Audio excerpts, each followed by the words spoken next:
Alejandro Key, autor de 4 libros, conferencista y capacitador español con más de 20 años de experiencia. Formado en marketing en el SEB y en negociación por la Universidad de Michigan, fue profesor en la Escuela de Negocios Europea. Ha impartido cursos y conferencias en 3 idiomas para grandes empresas. Fue ilusionista profesional durante 9 años, una experiencia que le proporcionó una sólida presencia escénica. Es anfitrión de varios podcasts y fundador del Instituto de Oratoria, Comunicación y Liderazgo. Un excelente profesional con habilidades de comunicación mediocres siempre perderá ante un profesional mediocre con excelentes habilidades de comunicación. ¿Jesús era un buen comunicador? De los mejores que existió. Y principalmente porque utilizaba muy bien las parábolas, otra figura retórica, utilizaba muy bien las metáforas, otra figura retórica. El hablarle a las personas en un lenguaje que ellos entiendan lo es todo. Un gerente general de una empresa tiene que saber transmitir un mensaje de una manera súper llana. Un ingeniero con 30 años de experiencia tiene que hablar como que si un niño de 5 años podría entenderle. Todos, tú, yo, todos somos adolescentes de 12 años heridos, traumatizados, que no hemos superado las heridas y salen según cuál detonante. Y todos tenemos un detonante. Yo puedo hablar mucho de la comunicación asertiva y la elegancia, pero si alguien me toca un detonante, voy a explotar porque no he superado esa herida, porque sigue abierta. Te reconoces que tienes TEA Ujú. y autismo con altas capacidades intelectuales. Yo de niño y adolescente era el inadaptado, el raro, tenía muy pocos amigos, me hacían bullying por ser tan retraído y tan reservado. Yo no quería estar con la gente, pero no entendía por qué. Recuerdo hace un año cuando le comenté esto a una persona, la persona me empezó a hablar así súper lento, como, hey, no soy tonto. O sea, al revés. Alejandro, bienvenido. Alex, también. Cuéntanos, Alex, ¿cómo parte tus primeras experiencias como mago? Queremos saber esos inicios que te empezaron con los que empezaste a familiarizarte con el mundo de la oratoria, de las comunicaciones. Mira, quizá como muchos niños al exponerse por primera vez a un mago, allí fue que se sembró la semilla del deseo de convertirme en mago. Y cuando tenía aproximadamente 18 años, fui a ver en vivo a David Copperfield, el mago este súper famoso estadounidense. Y allí dije, esto es lo mío, me tengo que dedicar a esto. Estuve estudiando tiempo hasta que tuve la oportunidad de convertirme en profesional y solamente vivía de la magia. Como digo yo, me ganaba la vida engañando a la gente. ¿Y cómo sentías que eso se mezcla ahora con el tema de la persuasión, por ejemplo, en la comunicación? Porque siempre que hablamos de comunicación es como inevitable que también se relacione con la persuasión, con vender o con venderse uno como imagen, como en una entrevista, en un escenario. Sí, tiene mucha relación porque el mago es un actor que hace el papel de un buen mago. Y en ese papel es importante convencer a la gente de que lo que están viendo es verdadero. Hacerle creer por unos minutos que la magia existe. Y eso requiere de técnicas de comunicación, obviamente, de storytelling. Hay mucho que es la parte de representar ese personaje que estás ejecutando en el escenario. No es simplemente hacer trucos, aunque hay muchos malos magos que solamente hacen trucos. La idea es que sea un personaje teatral que haga ese juego de poderes mágicos sobrenaturales, que de sobrenatural no tiene nada, obviamente. Son técnicas mecánicas, de ingeniería, incluso artísticas, que hace que se cree esa ilusión. Pero la parte de la persuasión, que también hay que evitar confundirla con manipulación, muchas personas no distinguen. Yo digo que el que no sabe persuadir manipula, porque la persuasión es la capacidad de hacerle ver al otro las cosas desde otra perspectiva que no se habían planteado y hacerlo de una forma que ellos por su propia cuenta decidan ver las cosas de otra manera. No por presión. No por presión. La manipulación presiona, la persuasión convence y a mí me gusta decir que convencer es vencer contigo. Estamos tratando de llegar a un acuerdo mutuo. Tiene que ser siempre ganar, ganar. Si yo quiero sacar un beneficio y no tienes tú un beneficio, eso es manipulación. Entonces, El mago, y específicamente el área a la que yo me dediqué, que es el mentalismo. El mentalismo es el mago que hace creer que tienes poderes mentales cuando no los tienes. Es todo técnica y son técnicas, por ejemplo, de lectura en frío. De yo te hago una serie de afirmaciones y preguntas y dependiendo de lo que yo vea, cómo tú reaccionas y tu cara, yo veo si estoy acertando o no estoy acertando y voy cambiando. Eso es lectura en frío. Mucha sugestión hipnótica. Y son técnicas súper normales, naturales, que hoy en día conocemos como la programación neurolingüística, pero en esa época que yo lo hacía hace 20 años atrás, nadie hablaba de programación neurolingüística, nadie hablaba de Milton Erickson y los principios hipnóticos de Milton Erickson. Cuando hablamos de técnicas de persuasión, hay algo que popularizó Milton Erickson, que es el yes set, Ujú, que es conseguir que una persona diga varias veces que sí con cosas con las que está de acuerdo. O sea, no es obligarle a que diga que sí, ujú. sino, oye, qué bonito el día hoy, ¿no? Y tú sí, qué cómodo estamos aquí.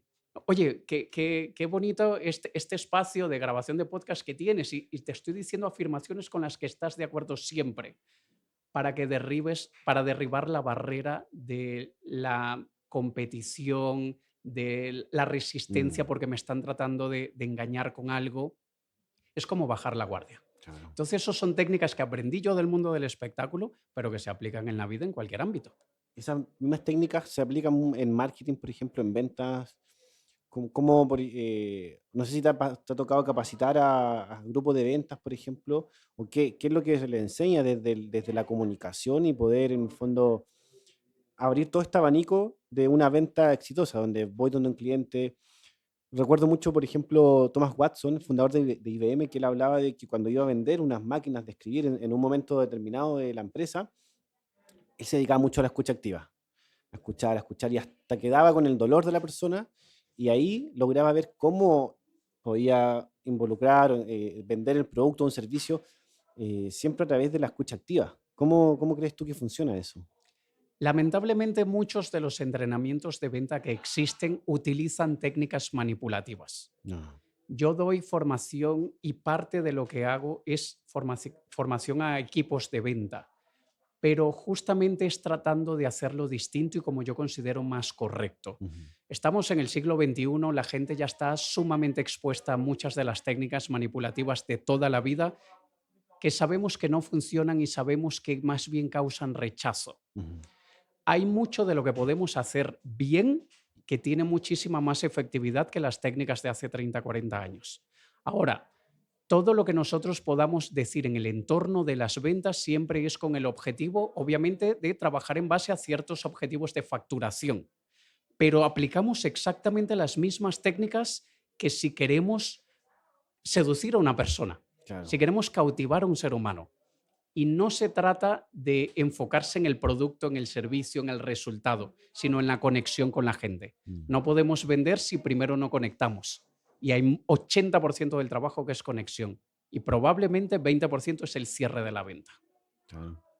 Alex, y me gustaría preguntarte por el tema de la oratoria.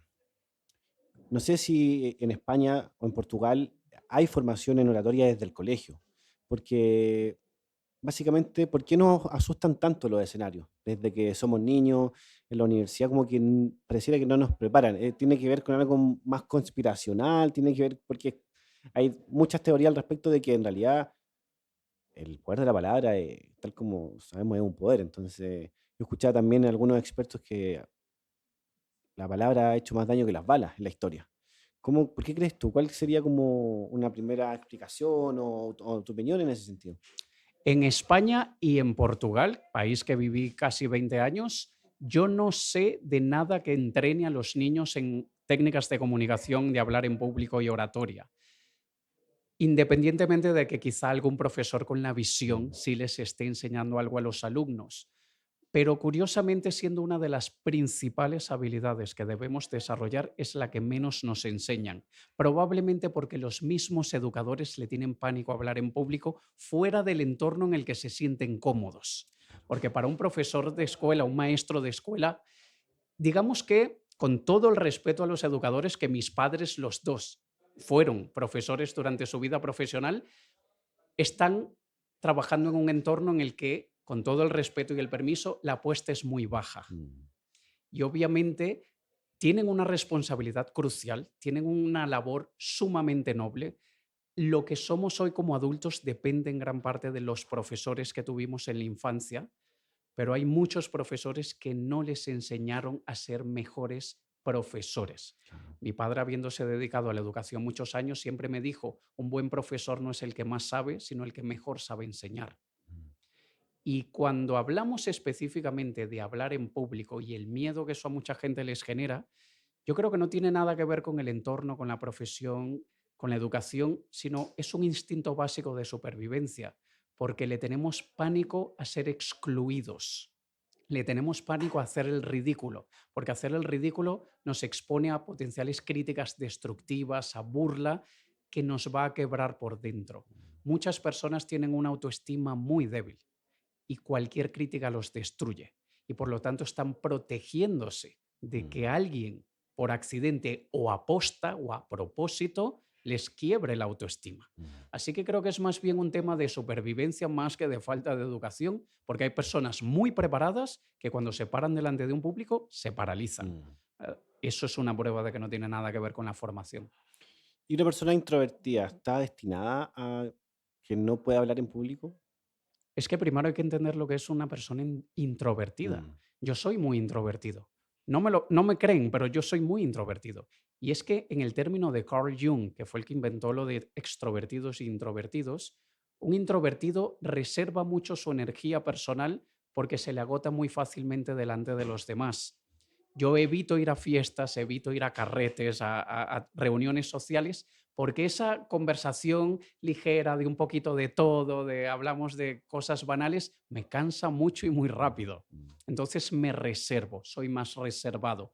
Un extrovertido es lo contrario, se recarga de la gente, quiere estar en contacto con muchas personas. La conversación banal, la profunda, la intermedia, todas le llenan.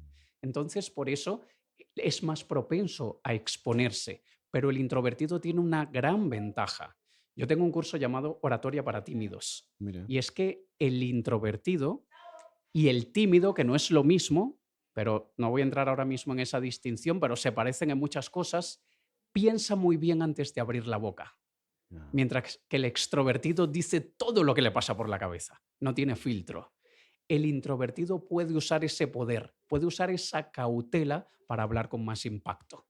Se trata de hablar menos, pero que lo que decimos cale, que Mm. lo que decimos le llegue a la gente. Y comunicación no verbal. ¿Cómo crees tú que también una persona que no conoce las bases, cómo se pierde esa oportunidad?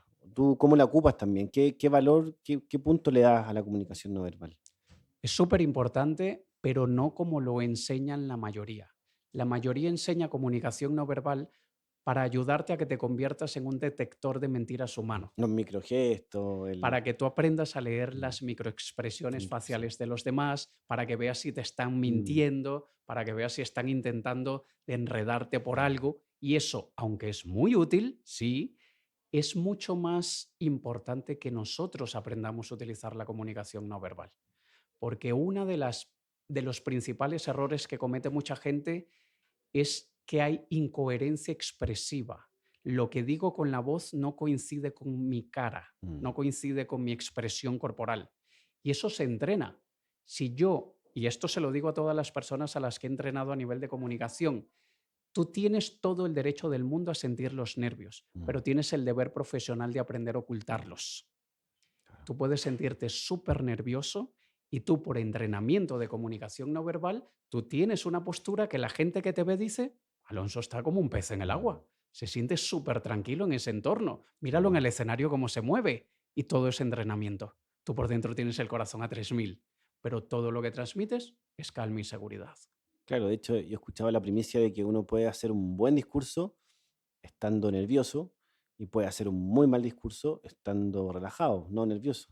Entonces, creo que en esa parte también hay como una deuda igual, Alex, de que en el fondo, como te decía, no nos enseñan que realmente la importancia que tiene la oratoria y no solamente en el plano de estar en un escenario. Yo siento que no nos sabemos vender en una entrevista de trabajo, cometemos errores incluso cuando tratábamos de seducir, cometemos no sé si estoy en lo correcto, pero siento que tiene que ver mucho con que sufrimos de verborrea muchas veces, que queremos hablar, hablar, hablar, y no sabemos el poder, el santo grial que hay cuando usamos esta regla de 80-20, escuchar un 80 y hablar solamente un 20, y vemos, lo he probado en mi experiencia, cuando uno permite que la otra persona hable en el contexto que corresponde, porque en un escenario, si yo soy el que doy la charla, no voy a hablar poco, es el momento, pero en el resto de los contextos a la gente le encanta hablar, o nos encanta que nos escuchen.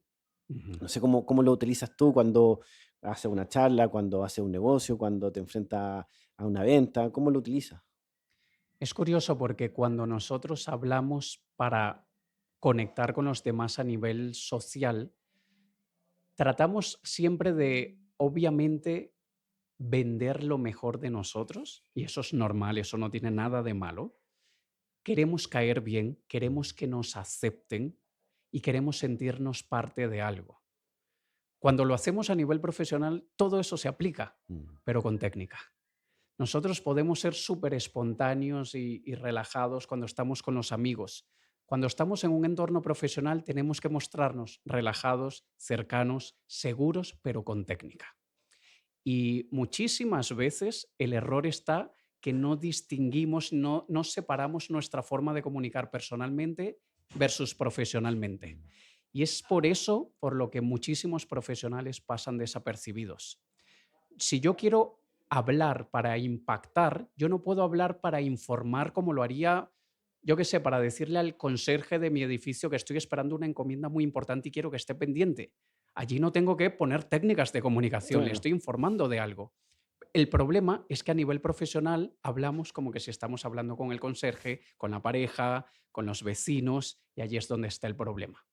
Y por eso, y yo siempre digo, un excelente profesional con habilidades de comunicación mediocres siempre perderá ante un profesional mediocre con excelentes habilidades de comunicación. ¿Es injusto? Es correcto, porque en realidad el que comunica mejor transmite incluso mucha más sensación de expertise. Obviamente por eso es que hay tantos chantas, Claro. ¿no?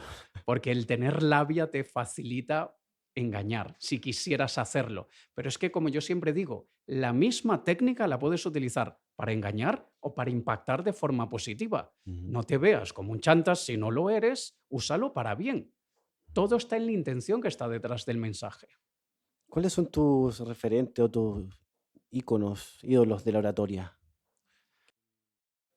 Actualmente que estén vivos, no sé si me venga alguno a la mente ahora mismo. Yo, por ejemplo, estudié mucho a Ronald Reagan, Mm. el expresidente que ya falleció estadounidense. Bill Clinton era un as, una estrella de comunicación. Estudié mucho lo que hacía que Barack Obama fuese tan carismático. Y tú me dirás, ¿cuál es esa fascinación con los Mm. estadounidenses? No, es que son muy visibles y son los mejor preparados. Cualquier persona que los haya visto hablar probablemente se concentró más en el mensaje, que si es de izquierda, de derecha.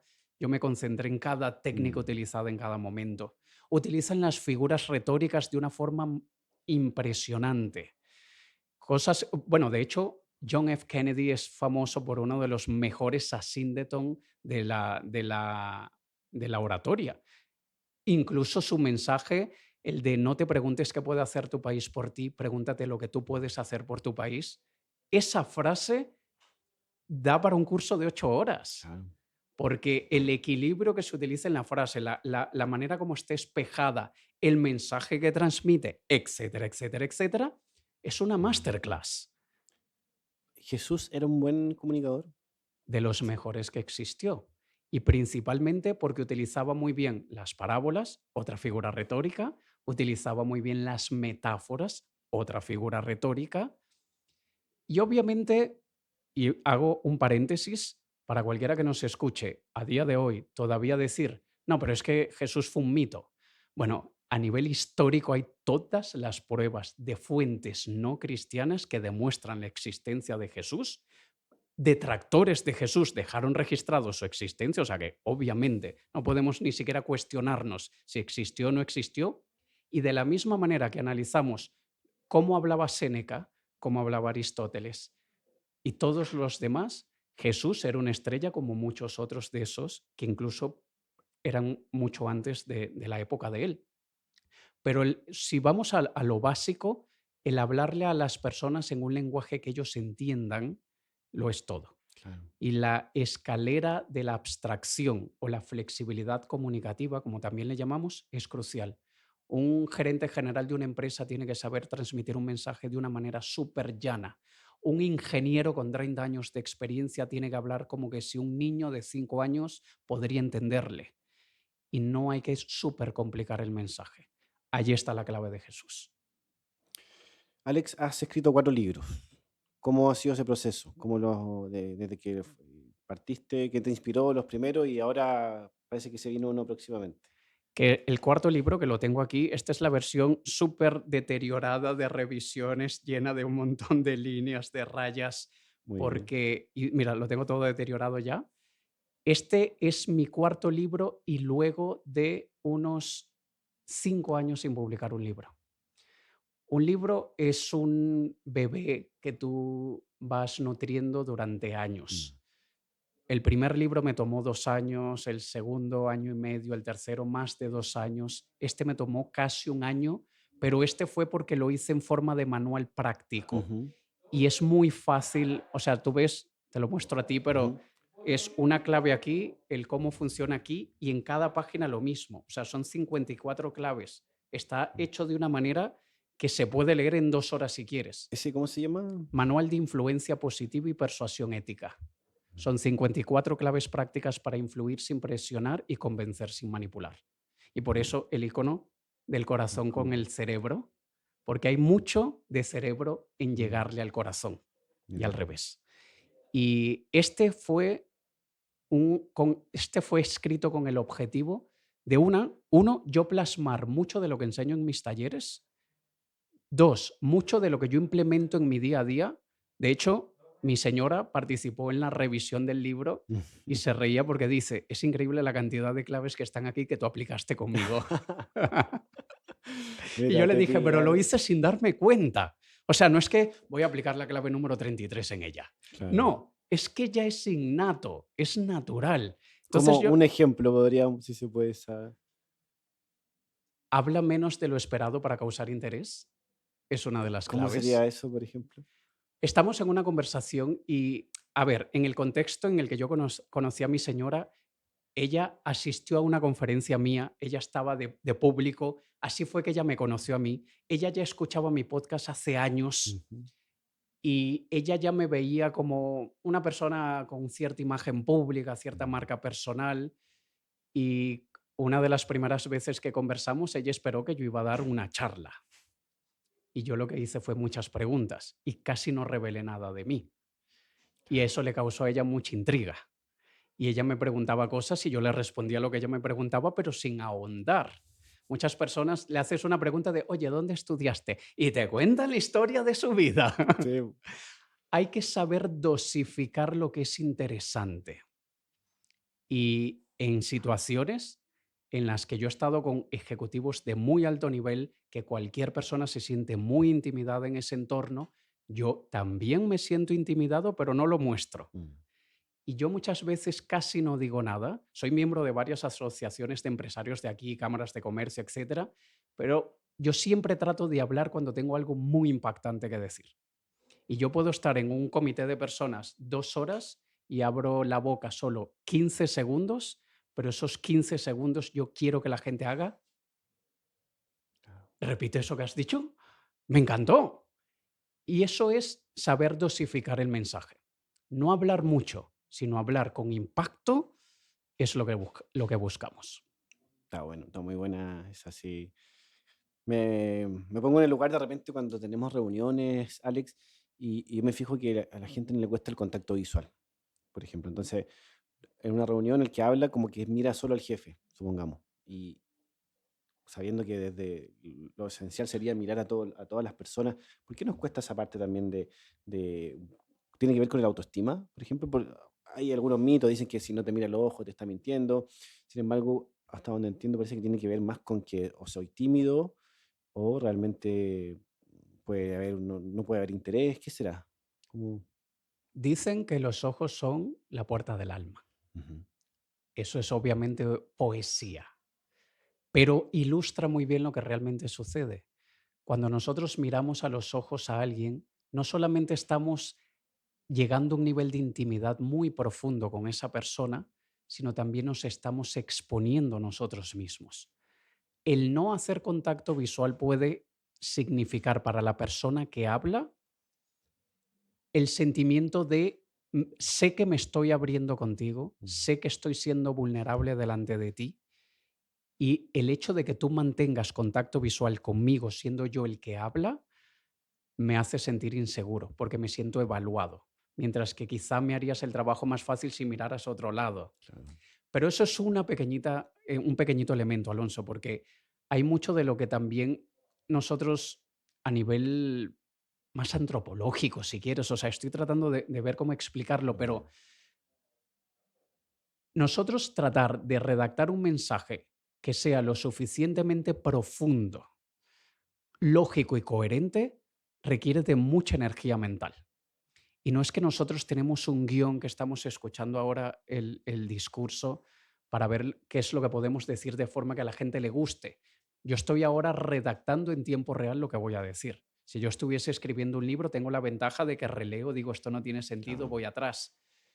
Una cosa es no mirar a los ojos porque estoy buscando en mi banco de memoria las palabras correctas para decirte lo que quiero transmitir y otra es siento miedo. Y aparte, lo que decías de que miramos solamente al jefe, me pasa a mí, es muy curioso porque yo he entrenado a personas aquí de empresas muy grandes en Chile. Manpower Group, Accenture, Grupo Bimbo, Transelec, BHP, etcétera. Y hay Microsoft. gente muy capaz, unos cracks en lo que hacen, y cuando ellos hablan, tú ves que el equipo se cierra un poquito. Cuando el equipo tiene que presentarle delante de los jefes, en el momento que estamos haciendo los entrenamientos de oratoria, yo soy el jefe, entre comillas, pero es porque yo soy el que les estoy mirando con lupa cada movimiento que están haciendo, cada palabra que están diciendo, y suele pasar que incluso los grandes ejecutivos me miran solo a mí, cuando Claro. tendrían que mirar a todo el público, pero es porque están mirando a la persona que los está juzgando. Yo los juzgo de forma positiva, Mm, de forma proactiva, constructiva, pero es nuestra naturaleza. No importa si eres el analista que se acaba de incorporar al equipo o el gerente que lleva 30 años en la compañía, todos somos humanos y todos tenemos los mismos temores. Algunos aprenden a controlarlos, otros están apenas empezando a hacerlo. Pero es parte de lo que nos hace sentir integrados con nuestro círculo.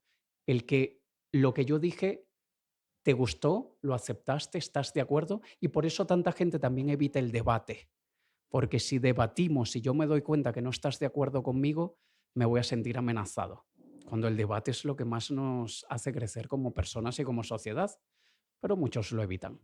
yo siento, Alex, que cometemos también mucho el error de hacer como estos yes men o ser un agradador, porque incluso se ha estudiado que si estoy con un grupo de personas que tienen cierta tendencia política, voy a tratar de encajar con ellos.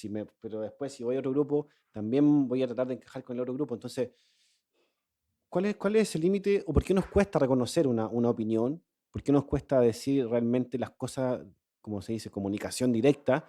Tiene que ver con la presión social, tiene que ver con que no queremos que nos marginemos. Te lo pregunto porque yo valoro mucho cuando una persona tiene el valor de decir, yo me gusta este otro equipo, yo tengo este otro partido político, o algo, evidentemente algo no me gustó, la comida, el cuadro, siento que se valora mucho más, hay objetividad, hay honestidad, pero aún así la gran mayoría tiende a tratar de sumarse a la opinión de todo, esta aguja hipodérmica que se conoce también.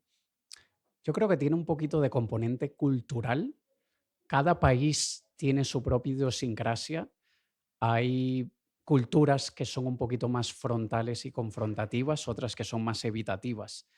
Mira algo curioso, yo que viví tantos años en Portugal, a mí el portugués se me parece mucho al chileno, muchísimo. ¿Ya? El español se me parece más al argentino. Ya. Y en parte es en el estilo de comunicación. El yo no demostrarte que estoy en desacuerdo contigo puede provenir del miedo a la confrontación, Mm.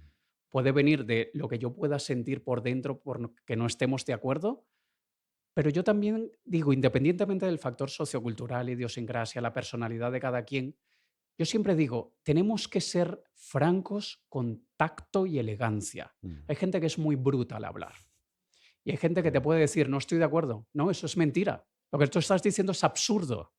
Estoy siendo muy bruto. Mm. Si yo te digo, yo tengo otra perspectiva, yo veo las cosas de esta manera, es interesante que tú lo veas así porque yo tengo una visión completamente opuesta y te explico por qué, si me lo permites. Estoy siendo educado y con mucha elegancia te estoy diciendo no estoy de acuerdo con nada de lo que me estás diciendo tú a mí. Y tenemos que aprender un poquito más comunicación asertiva. Claro. Y asertivo es, para recordarlo, no soy sumiso, no soy agresivo, estoy en el punto correcto en el que mantengo mi posición, la defiendo, pero sin atacarte. Mm. Tampoco voy a hacer lo que tú quieras si no estoy de acuerdo. Eso requiere madurez emocional y no todos tienen madurez emocional. Todos, tú, yo, todos somos adolescentes de 12 años heridos, traumatizados, que no hemos superado las heridas y salen según cuál detonante. Y todos tenemos un detonante. Yo puedo hablar mucho de la comunicación asertiva y la elegancia, pero si alguien me toca un detonante, voy a explotar porque no he superado esa herida, porque sigue abierta. Y todos tenemos que saber reconocer cuáles son nuestras heridas para que cuando alguien las toque, tener tiempo de calmarnos y comportarnos como deberíamos hacerlo en ese momento. Alex, ¿cómo logramos hacer una buena presentación en un público? Hablemos de una persona que tiene que hablar para su equipo de trabajo. No, no tan quizá un escenario porque es más difícil, pero a las personas que nos están escuchando que saben que una vez al mes tienen que presentar los resultados, la estadística, y sufren con ese momento donde está el jefe, están los compañeros, 5 o 10 personas. ¿Qué le dirías tú para que vaya mejorando? Lo primero, las diapositivas son importantes, pero no lo más importante, señores. Ujú. Un excelente orador con diapositivas mediocres siempre le ganará a un orador mediocre con excelentes diapositivas. Tú puedes ser el mejor comunicador del mundo y tener solamente una diapositiva de fondo blanco con letras negras y la vas a reventar. Mientras que puedes crear la diapositiva más preciosa del mundo y si tú no eres buen comunicador, la vas a embarrar. Hablando de la parte de comunicación, obviamente el entrenamiento es necesario. Cuanto más lo hagamos, mejor lo haremos. Algo que a casi nadie le gusta hacer. Mírate, júzgate, critícate, toma notas, ve qué puedes mejorar en la próxima presentación y como lo hace un jugador de fútbol o de baloncesto, trata de ese error que viste que cometiste en esa presentación anterior, trata de mejorarlo en la próxima. No trates de cambiar 10 cosas al mismo tiempo, Ujú. una a la vez, pero la práctica es necesaria. Luego, la preparación es importante. Si tú me das medio día para prepararme una conferencia importantísima, no lo voy a hacer bien. Puedo, de alguna manera, marearlos, porque la habilidad de comunicación me permite hablar de prácticamente cualquier tema por 10 Mm. minutos. O sea, tú me puedes decir lo que sea, cables. Te puedo dar una conferencia de cables de 10 minutos, cuando ya me voy acercando a los 15 y empiezo a decir estupideces, Claro. porque no la preparé. Así que la preparación es importantísima. Y a nivel de lo que sí son las diapositivas, que son importantes, aunque no sean lo más importante, mensajes cortitos, más valen 1000 diapositivas con un mensaje que una diapositiva con 1000 mensajes. Hay una cosa que muchas empresas piden que es el one page, que es que en una sola diapositiva les entregues todo. Está bien, hazlo, pero no es la misma diapositiva que vas a presentar. La que presentas es modular. Aparece algo primero, aparece otra cosa después, luego la otra y luego entregas la que tiene toda la información. No podemos sobrecargar de información nada, ni un reel, ni una diapositiva de una presentación corporativa. Y eso también requiere mucho filtro, saber lo que es importante y lo que es descartable. ¿Cuánto debería durar esa presentación aproximado para por lo menos llamar la atención? Depende muchísimo del entorno y de la situación. Yo creo que la regla es cuanto más corta posible, mejor. Si ese corto son 5 minutos, genial. Si son 20, genial. Si son 50, genial. Lo más corto que sea posible. ¿Qué pasa? Que mucha gente se enreda, le da vueltas al mismo tema 1000 veces, en parte por falta de organización y porque no hubo preparación. Yo no, o sea, si me estás diciendo, vamos a hablar de los resultados del último trimestre, eso puede ser una reunión de media hora o de 3 horas, dependiendo de cuántas preguntas surjan. Pero siempre hay que tratar de que si tuvieses que condensarlo en un vídeo de 5 minutos puedas hacerlo. Luego te das contexto. Y es aquí donde estructuras de comunicación son súper importantes como la pirámide de Minto, por ejemplo, en la que tú empiezas con el resultado, la conclusión, lo más importante, y luego vas dando contexto. No como dicen algunas personas, como lo hacen cuando están presentando, de bueno, saben que tuvimos el otro día un problema, estuvimos buscando soluciones y así van y van, y el jefe o los compañeros es como, llevas 5 minutos diciendo nada y todavía no sé cuál es el problema. No es, chicos, tenemos este problema. Vaya, ¿por qué? Ahora te doy el contexto. Empezar por lo importante, eso ya hará que muchísimas presentaciones mejoren. ¿Es distinto en un público de hace 20 años a un público actual, considerando la cantidad de distracciones? Hay muchos psicólogos que plantean de que hemos perdido la capacidad de concentrarnos y tiene que ver con las pantallas, con los dispositivos. ¿Cómo crees tú que se está viviendo ese cambio donde parecía que hay que hacer un doble esfuerzo para llamar la atención y mantenerla?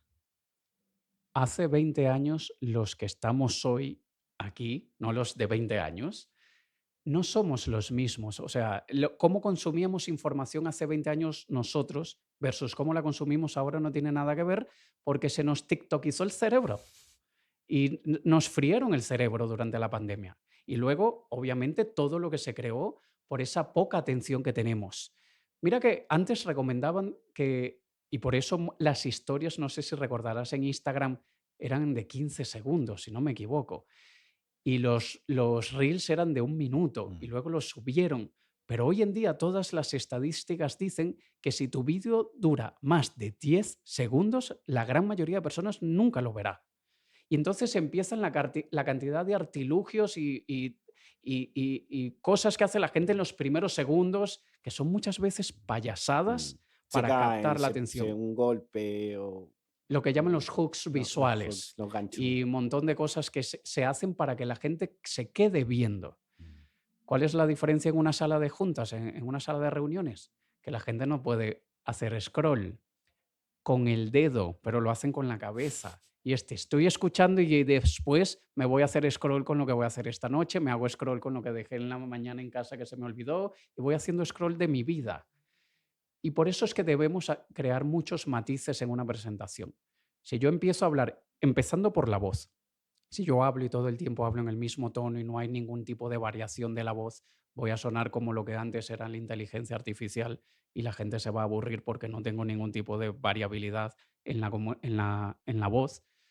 Eso, por un lado, tengo que utilizar los matices. Es utilizar el tono, la variación del tono, del ritmo, la cadencia, la prosodia y obviamente el contenido.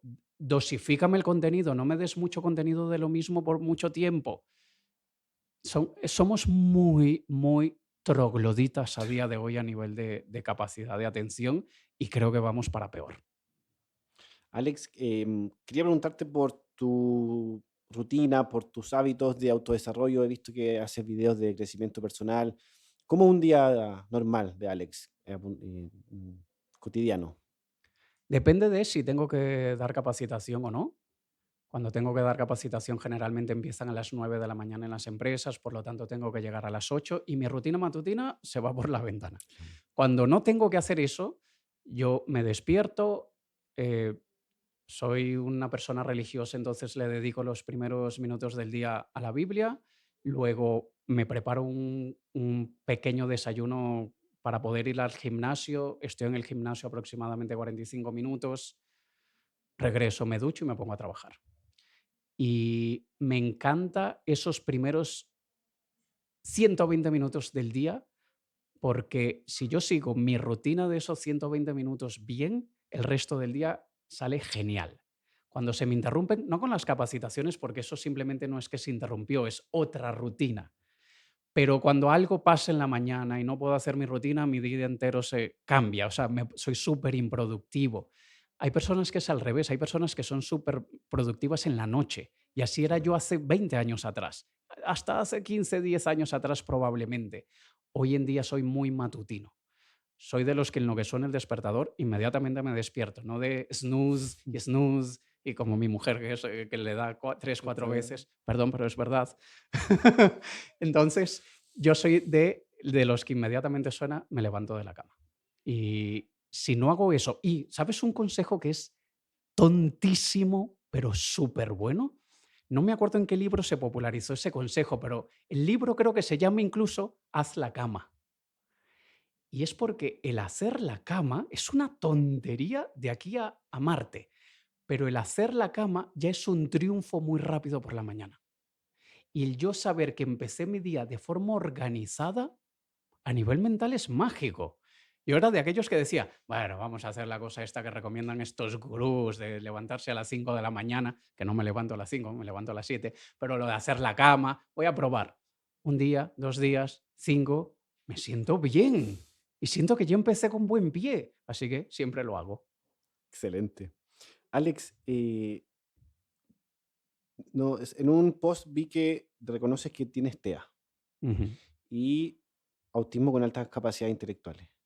¿Cómo ha sido enfrentar con esa condición? ¿Te ha presentado, bueno, me imagino que dificultades, pero ¿cómo lo evalúas hoy? Es curioso porque primero me enteré muy, muy, muy tarde, muy adulto, pero eso explicó todo. Yo de niño y adolescente era el inadaptado, el raro, tenía muy pocos amigos, me hacían bullying por ser tan retraído y tan reservado. Yo no quería estar con la gente, pero no entendía por qué. Estudié piano durante 6 o 7 años y mi vida era el piano y pasaba 7, 8 horas encerrado en mi habitación practicando. Y por lo tanto es difícil hacer amistades si pasas todo el día encerrado en tu habitación. Al mismo tiempo, eso, no eso, pero lo de sentirme distinto me volvió arrogante porque yo me sentía más inteligente que todos los demás y se los quería demostrar. Entonces, en parte, no me aceptas porque me ves raro, sumado a que te trato de lanzar por la cara que yo soy más inteligente que tú, no era muy popular. Luego, con los años, cuando estuve casado muchos años antes de mi actual señora, casi 20 años, ella me decía que ella desde que me conoció me vio diferente. Y decía, yo no sabía por qué, pero eras distinto a todo lo que yo conocía. Y yo no, tampoco entendía por qué. Inicialmente se sospechaba que yo tenía síndrome esquizoide, porque algunas cosas son parecidas, pero a día de hoy veo que lo más difícil es el tiempo que nosotros, los que somos de alguna forma neurodivergentes, pasamos enmascarando lo que somos. Y lo que te decía antes del entrenamiento fue crucial para mí. Muchos me escuchan hablar, me ven en las conferencias que doy, me paro delante de 500 personas y no se ve nervios y se nota el entrenamiento y todo es fingido. Y cuando digo fingido, entre comillas, es todo eso fue aprendido, estudiado de qué hace la gente que se ve segura, qué hacen los que hablan muy bien. Ok, así tengo que comportarme yo. ¿Cómo es el contacto visual que hacen los que no se les hace difícil eso? Así lo tengo que hacer yo.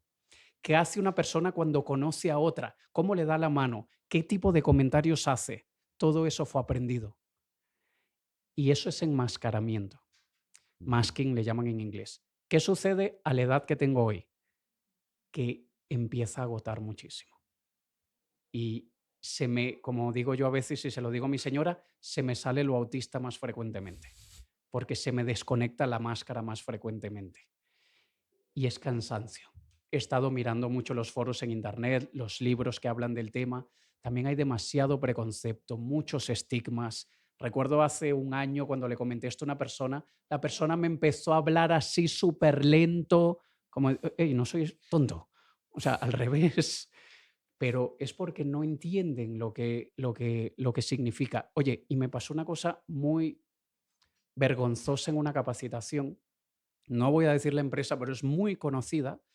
Vi a una de las personas que estaba presentando, era un curso de presentaciones efectivas, y yo le dije, perdona, quizá voy a decir un disparate enorme, no me creas lo que voy a decir, pero por casualidad, ¿tú estás dentro del espectro autista?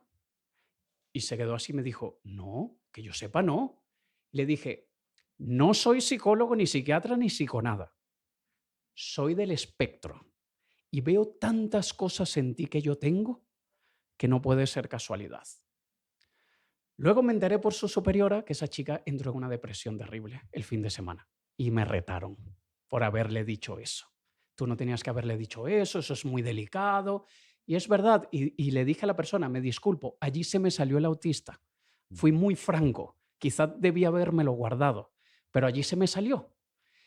Pero es que tampoco es motivo de vergüenza, al revés, porque si ella está, cosa que no puedo asegurar porque no soy especialista, solamente veo las señales, si ella está, es con altas capacidades intelectuales. Así que más que vergüenza es un gran orgullo. Un favor, claro que...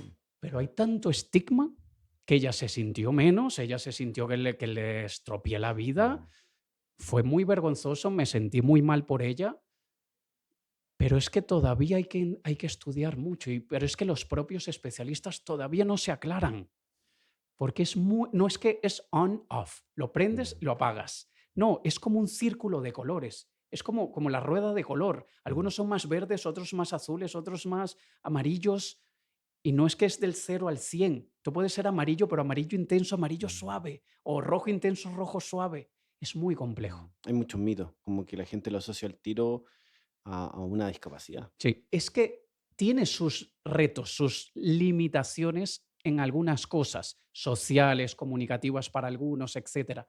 Pero es que como cualquier incapacidad de cualquier persona neurotípica, quizá a ti te cuesta hablar un idioma extranjero y con la práctica esa discapacidad comunicativa la superaste. Igual cualquier otra persona.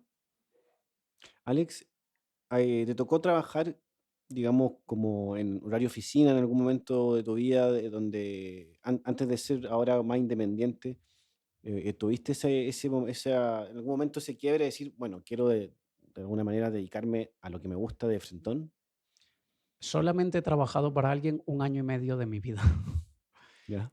Y nada más. Desde adolescente tenía claro que yo no quería trabajar para nadie. De hecho, yo abandoné mi carrera. Yo estudié marketing ¿Mm? y en el último momento de la carrera, presentando ya la tesis final, decidí que no lo iba a presentar. Mi madre hasta el día de hoy no me lo perdona. Pero es porque yo decía, yo nunca voy a necesitar eso, nunca voy a necesitar ese título. Ya lo que quería hacer en la universidad lo hice y ya está. Yo soy un desertor de la carrera. Y ese año y medio que trabajaste, me dice, en qué momento tomaste la decisión y con qué, digamos, qué vislumbrabas, qué veías que ibas a hacer?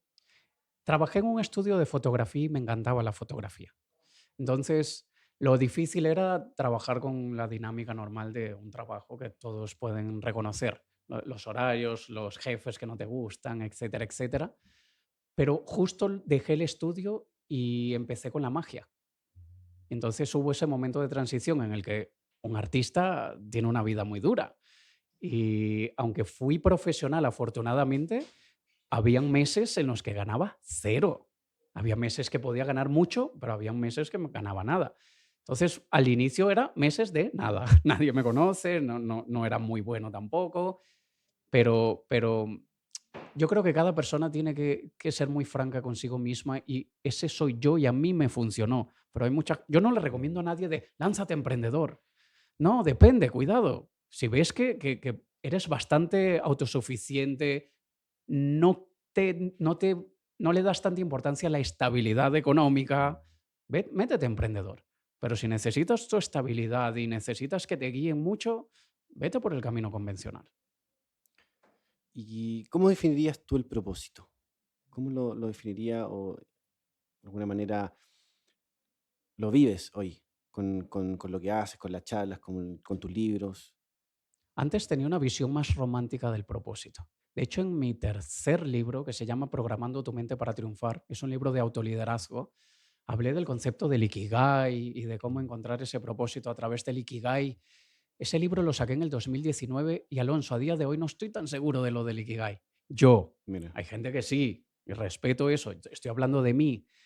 Hoy en día creo que el propósito no es tan romántico, es un poquito más práctico. Sí tiene que ser aquella intersección entre lo que somos buenos, aquello, aquello que se nos da muy bien y al mismo tiempo algo que pueda tener algún tipo de futuro, bien sea comercial, mm, social, humanitario o lo que sea. Porque no todo tiene que ser tan transaccional de que te dé dinero. mm. Hay gente que tiene un propósito muy altruista que no es comercial, pero tiene que haber la parte de que tenemos que estar preparados para eso. Yo puedo decir que mi propósito es cantar, canto pésimo. El haber estudiado piano no me arregló la voz. O sea, Claro. no tiene nada que ver. Y no puede ser basado en una pasión. No me gusta ese consejo de sigue tu pasión. Hay que darlo con mucho cuidado. Entonces, tengo una visión más pragmática a día de hoy. ¿Qué mensaje le daría a la gente, Alex, que como consejo de vida? Sé que suena general, pero ¿qué consejo de vida le darías tú a alguien que siente día a día que está hecho para algo más grande? Dar consejo de vida es muy difícil, una responsabilidad demasiado grande. Pero quizá podría decir, cuestiónalo todo, ábrete a todo. Cuidado con el sesgo de confirmación que te ataca a diario. Todos tenemos preconceptos, todos generalizamos, todos. Aunque sea con nosotros mismos, preguntémonos, si yo no creyera eso, ¿qué creería? Si yo no tuviese esa convicción ante eso de mí o de los demás, ¿cuál convicción tendría? Porque muchos somos muy mente cerradas porque aquello que creemos nos define y la autoidentidad juega un papel muy importante en lo que conseguimos. De hecho, Maxwell Maltz, del libro Psicocibernética, lo dijo. Las personas obtienen resultados basados en la autoimagen que tengan de ellos mismos. Y la autoimagen que tenemos de nosotros mismos es basada en las creencias. Y las creencias muchas veces son condicionadas.